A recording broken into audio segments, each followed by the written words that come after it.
बिस्मिल्लाहिर्रहमानिर्रहीम। अस्सलाम वालेकुम नाज़रीन, अब तक की सबसे बड़ी खबर। Islamabad supreme court of Pakistan ने डिप्टी स्पीकर की रोलिंग कलअदम करार देते हुए कौमी असम्बली बहाल कर दी। सुप्रीम कोर्ट के 5 रुकनी लार्जर बेंच ने 5-0 से मुतफिका फैसला सुनाया। सुप्रीम कोर्ट के लार्जर बेंच ने डिप्टी स्पीकर कौमी असम्बली की रोलिंग गैर आइनी करार दे दी। सुप्रीम कोर्ट ने वज़ीर आज़म की असम्बली तोड़ने की एडवाइस को भी गैर आइनी करार देते हुए कहा कि वज़ीर आज़म सदर को एडवाइस नहीं कर सकते थे।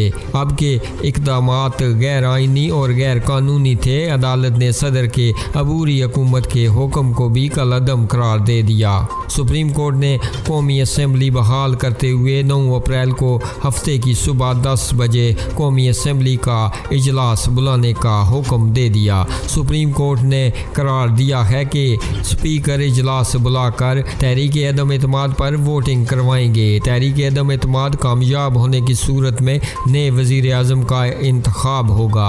अदालत ने यह भी करार दिया है कि किसी भी रुकन कौमी असम्बली को वोट कास्ट करने से नहीं रोका जाएगा।